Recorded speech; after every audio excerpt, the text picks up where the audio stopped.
The storm had been whispering all evening, a restless kind of wind that came slithering down from the jagged peaks of Black Pine Ridge, rattling the shutters and brushing snowflakes against the window glass. By midnight, the whispering had grown teeth. The cabin groaned as though it remembered every blizzard it had endured over the last 50 years, its logs creaking, its chimney moaning with the gusts. Inside, it was warm. A fire snapped and hissed in the stone fireplace, the scent of resinous pinewood filling the room. My husky, Grank, lay sprawled across the braided rug with his head on his paws, the soft orange glow of the flames painting his fur in bronze and gold. Every so often his big paws twitched, his tail thumped lazily, and I wondered if he was dreaming of chasing the deer he never quite managed to catch, or of footballs he always seemed to intercept with uncanny skill. For me, nights like this were what the cabin was all about: peace, solitude, the hum of the world reduced to nothing but wind and fire. It was my inheritance, my sanctuary. And then came the pounding. It wasn't a knock. It wasn't the tentative rap of a neighbor borrowing sugar, or the apologetic tap of a traveler who'd lost their way. No, this was the sort of pounding you hear in nightmares, urgent, demanding, fists slamming against wood with the promise that they would not stop until answered. Grank's head shot up before I even moved. A low, rumbling growl rolled up from his chest, building like distant thunder. He padded toward the door, hackles raised, ears forward. "Easy, bud," I murmured, pressing a calming hand to his back. The warmth of his thick fur grounded me, but my heart was already racing. I glanced at the mantel clock. 12:07 a.m. Nobody came calling at this hour, not up here, not in the middle of a storm like this, unless there was a real emergency. The pounding came again. I grabbed the flashlight from the table, flicked on the porch light, and peered through the peephole. My stomach dropped. Karen Dunkirk. Of course it was Karen, president of the Black Pine Estates Homeowners Association, queen of manicured lawns and matching mailboxes, master of passive-aggressive newsletters and rule violations that never seemed to apply to her. I'd had the misfortune of running into her at the general store a handful of times, and each encounter left me with the same sour aftertaste as chewing aluminum foil. But I hadn't expected to see her here now, in the middle of a blizzard. Her parka hood was pulled back, snow crusting the edges of her hair. Her lips were pressed into a permanent scowl, her eyes narrowed into dagger slits. Behind her, at the edge of my driveway, a minivan idled, headlights cutting through the swirling snow. I could just make out a couple of shadowy figures inside. Grank growled again, nose pressed hard against the bottom of the door. I unlatched the deadbolt but left the chain in place, opening the door only a few inches. The blizzard rushed in with a bite of sharp pine and ice. Karen didn't wait for an invitation. "Winters," she snapped, her voice as sharp as shattered glass. No greeting, no preamble. I rubbed my eyes, wondering if exhaustion was making me hallucinate. "Mrs. Dunkirk, do you have any idea what time it is?" She ignored the question, her words spilling out like hot acid. "You need to open your home. It's my weekend up here, Kevin. I already promised my cousins. Their rental fell through. Your cabin will do." For a long moment, I just stared at her. The words tumbled in, bounced around in my half-sleeping brain and refused to settle. Surely I'd misheard. Maybe I'd dozed off by the fire and this was just some bizarre dream brought on by bad jerky. "I'm sorry," I said finally, my voice flat. "The altitude must be messing with me. What did you just say?" Karen's breath puffed out in furious plumes of white steam. "Don't play dumb with me. There's a state of emergency. The roads are closing. My cousins are stranded. Their rental fell through, and they need a place to stay. This is a community. We help each other. I've declared all available properties are to be used for emergency shelter." I almost laughed. "Almost? Declared?" I repeated. "What are you, the governor?" Her eyes flashed. As HOA president, it falls under my jurisdiction. That did make me laugh, though the sound was short and bitter. Karen, I said, keeping my tone even. We've been over this. My cabin is not part of your HOA. My property line ends 100 yards before your cookie-cutter kingdom even begins. You have zero jurisdiction here. Zero. Her face flushed crimson against the pale snow. She took a step forward, and Grank shoved his head through the gap in the door, lips curling back just enough to show a glint of teeth. "This is not the time for legal nonsense," she barked. "It's about decency, about humanitarian kindness. There's a child with them." I looked past her at the van. The windows were fogged, shadows shifting inside. Maybe there was a child, maybe not. But it didn't matter. My grandfather built this cabin with his own hands. He taught me self-reliance, resilience, and one unshakable rule: never let anyone bully you off your own land. This wasn't just a cabin. It was memory. It was family. It was freedom.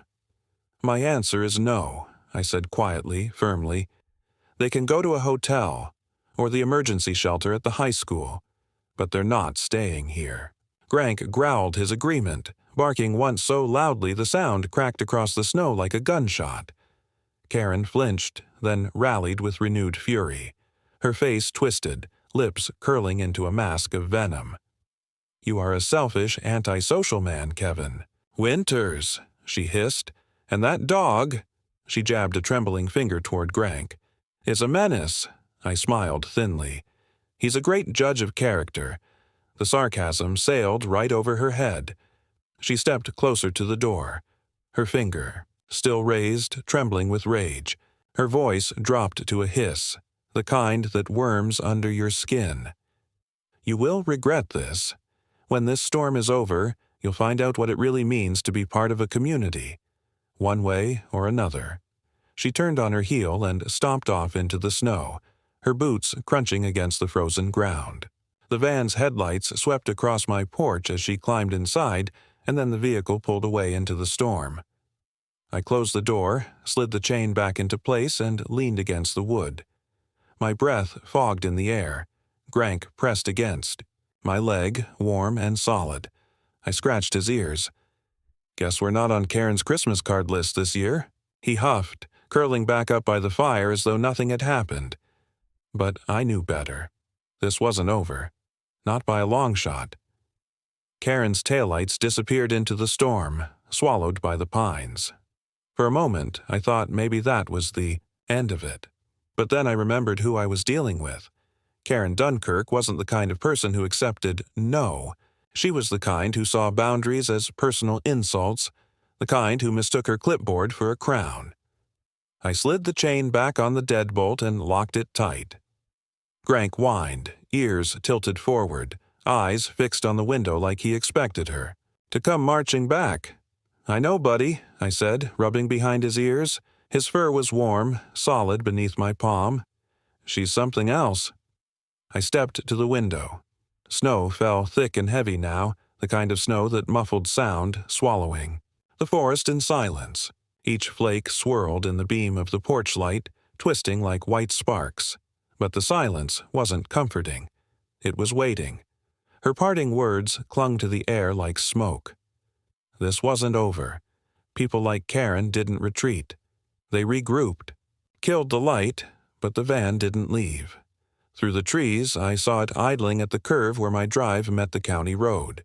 Brake lights glowed red through the snow, twin angry eyes glaring back at me. My stomach tightened. A hooded figure stepped out, phone raised, lens pointed straight at my cabin. Grank's hackles shot up, a growl rumbling in his chest. I yanked on my boots and stepped onto the porch, the storm hitting me like a wall of frozen needles. I thumbed on the floodlight, sweeping it across the yard. The beam caught the figure mid-step. They flinched, half-slipped on the iced gravel. "Hey," the person called, voice thin against the wind. "She said this is the community shelter." "Now? You were lying." I shook my head slowly. "Private road. Private house. You want to film?" Stand on the county shoulder and freeze your fingers off? Otherwise, you're trespassing." The figure hesitated, then pulled something from under. Their coat. A laminated sign, bold blue letters glaring back at me. "Emergency Shelter. Black Pine Estates." They hustled toward my mailbox post, zip ties dangling like handcuffs. "Don't." The word came out low even, the kind of voice that stops men before. They realize why. Grank's growl filled the pause between snow gusts. The hooded figure froze, eyes darting from me to the dog and back. "Sorry, man," she said, voice trembling. "I don't want trouble." "Then don't make any," I said. "Best move? Back in the van. Tell her my no doesn't melt." The figure backed up, breathing hard. The sign vanished back under. Her coat. A second later, the van crept off into the storm, its taillights swallowed by white. But when I checked the post, I found another laminated copy taped to the far side, slick and smug. I peeled it off, folded it, and fed it to the stove. The flames licked it up greedily, curling the plastic, spitting little sparks. "War," I muttered, locking the door again. The storm hit with everything it had by morning. Snow blurred the world outside into a churning mess of white and gray. My windows rattled. The eaves groaned. Even Grank paced the cabin restless, ears twitching to every snap of ice on the roof. The smell of fresh coffee cut through the pine smoke from the stove, but it didn't ease the tension in my chest. Not after I opened my email. Subject: Community Safety Alert. Uncooperative neighbor on Black Pine Ridge. Karen had struck early at 3:15 a.m., firing her first volley straight into the HOA mailing list. She painted me as paranoid, unstable, a recluse who had refused humanitarian aid in a declared emergency. She called Grank a large, uncontrolled animal. She described my cabin as a safety hazard to the entire valley. It was a masterpiece of smear tactics, all dressed up in the syrupy language of neighborly concern. My hands tightened on the mug until the ceramic creaked. That's when I heard the rumble. Low at first, then louder, grinding. Not the sound of snow settling, but of engines. I went to the window. Through the white curtain of the blizzard, dark shapes crawled up my unplowed driveway. One SUV, then another, then a third. Tires churning, headlights, cutting through the storm. Karen was leading the charge. The Safety and Aesthetics Committee, her little army of clipboard warriors. They couldn't plow the last stretch, so they parked in a line, blocking the only way in or out. Doors opened. 4 figures emerged, bundled in expensive winter gear. At their head, Karen, clutching a clipboard like a sword. I sighed, pulled on my boots and my red parka, and stepped onto the porch. Grank padded beside me, lips peeled back just enough to make his opinion clear. "Morning, Karen," I said. My voice calm, light. "Decided to go for a winter hike?" She ignored the jab. "Kevin, this is an official HOA inspection," she announced, voice carrying over the wind. "We've received numerous complaints regarding potential safety violations. On this property, we need to inspect for compliance with community standards." I leaned against the railing, arms folded. "Karen, you're a broken record. Let me say this slow, so your committee understands.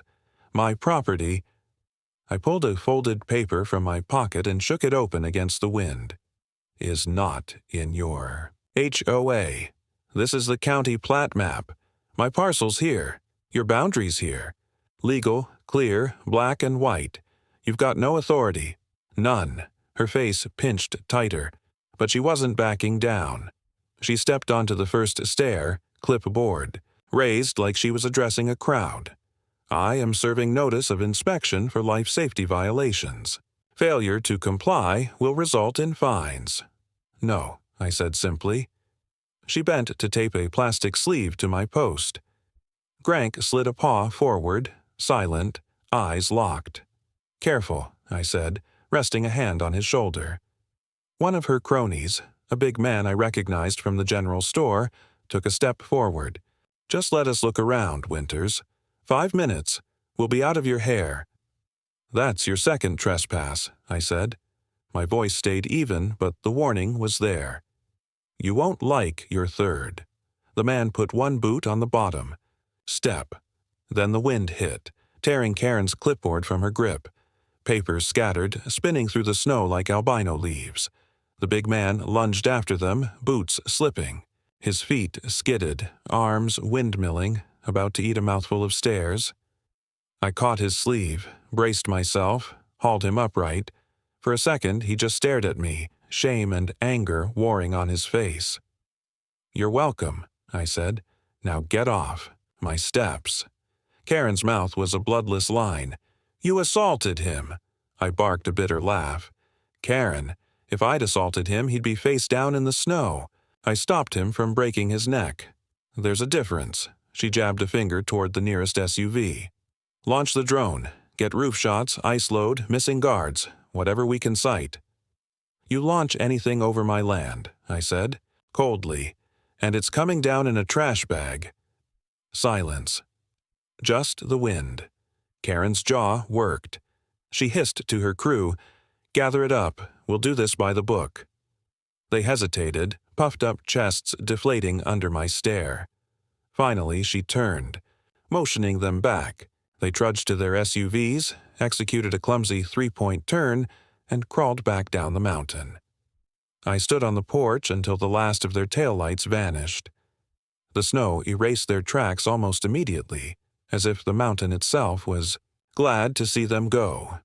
Inside, the cabin was warm again, but the cold clung to me. Grank shook out his fur, spraying droplets across the rug. This was escalation. Emails were one thing. Smear campaigns, nuisance calls, committee threats. But showing up with a convoy, trying to force their way in, that was new territory. Karen thought she could grind me down, inch by inch, until I broke. But my grandfather taught me better. You never give a bully an inch, because they'll take a mile. I poured another cup of coffee, sat by the fire, and started planning. She wanted a war? Fine. But I wasn't going to just react anymore. I was going to prepare.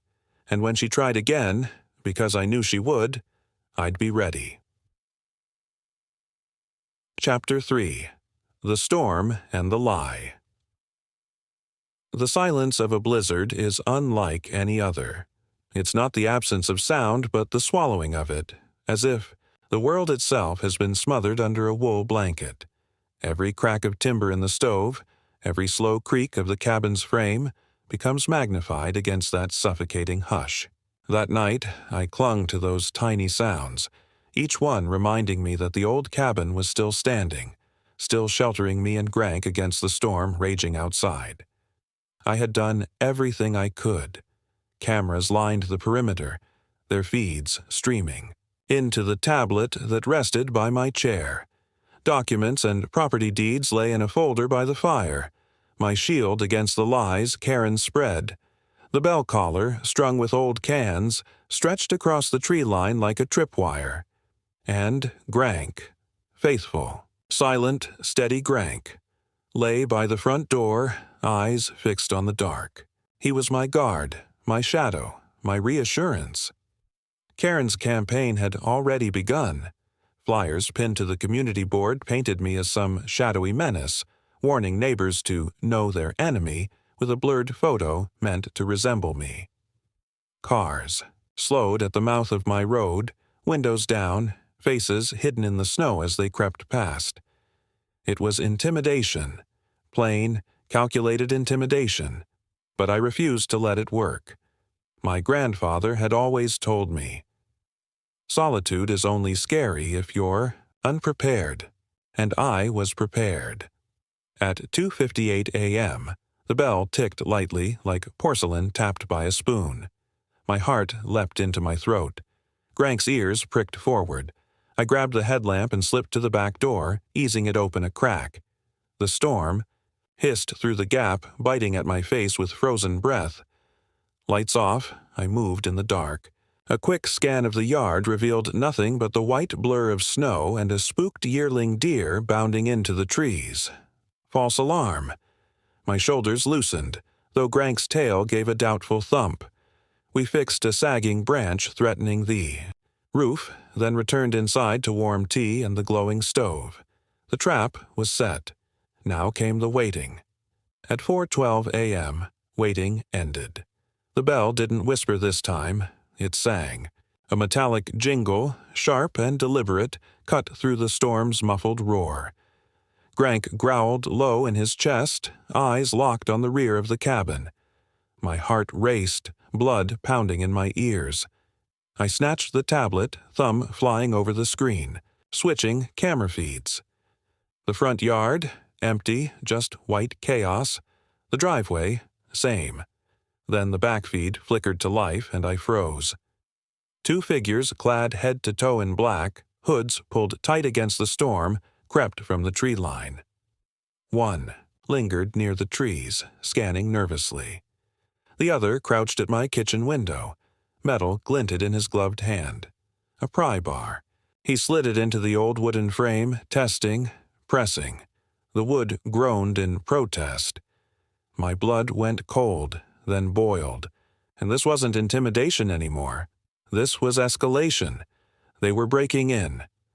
I forced my breathing to steady. Training. Taking. Over. Observe. Document. Stay calm. My thumb tapped the record button. A red dot glowed on the screen. Every second of this would be captured. The lookout shifted, stamping in the snow, eyes darting. The man at the window pressed harder, shoulders hunched, rocking the bar against the glass. A crack trembled through the pane. I couldn't confront them. 2 against 1 in a blizzard was suicide, but I could call for backup. My fingers trembled as I dialed 911, pressing the phone to my ear. I whispered, giving the dispatcher my address, my voice low and steady despite the pounding in my chest. There are 2 intruders right now at my back window, both in dark clothing. One is armed with a pry bar. They're being recorded. "Are you in a safe location, sir?" Her calm voice anchored me. I am. But they're about to get in. As if on cue, the lookout stiffened. His head snapped toward the cabin. He'd heard me. He grabbed his partner's shoulder. The man froze, bar halfway through the frame. Both stared at the house, listening. The tension stretched thin as wire. Then, they bolted. The tool dropped into the snow with a muffled thud. They scrambled back toward the trees, vanishing into the storm. Just before the woods swallowed them, the one with the pry bar stumbled, hood slipping back.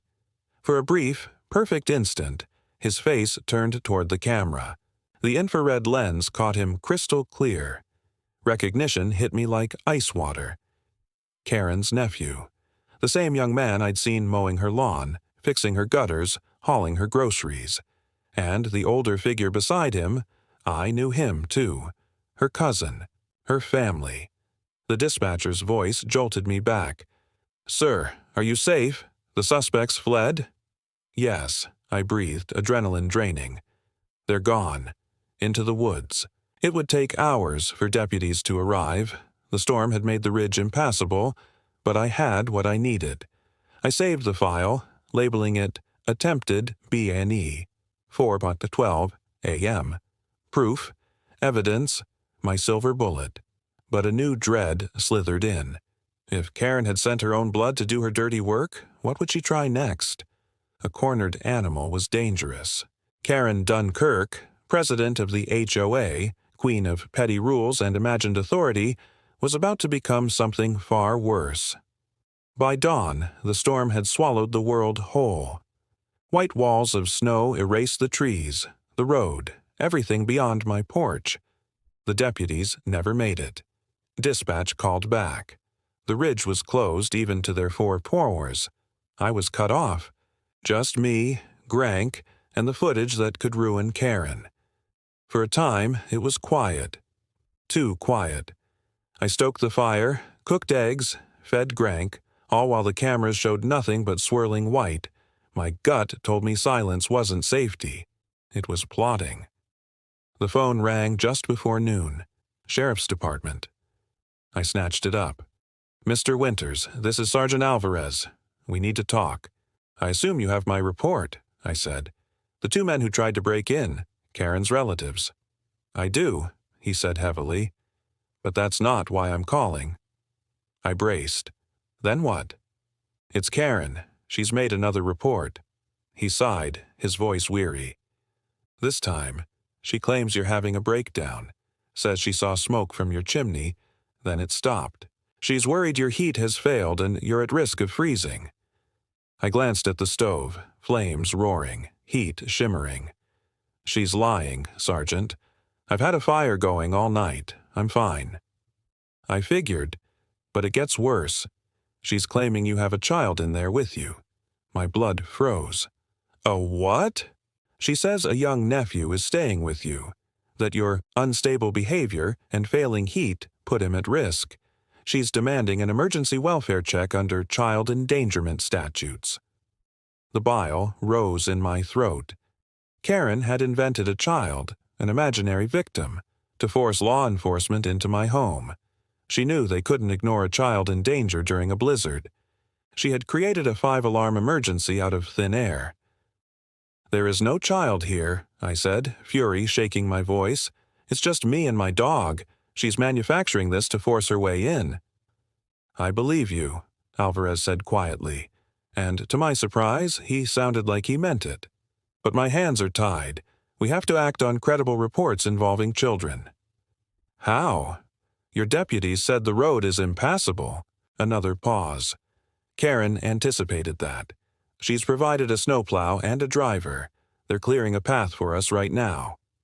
I gripped the phone until my knuckles whitened. She was using the storm itself as her weapon, creating the problem, then providing the solution, twisting the law into her crowbar. Brilliant, sick, twisted. "When you arrive," I said coldly, "and see no child, no danger, then what? Will you arrest her for filing false reports?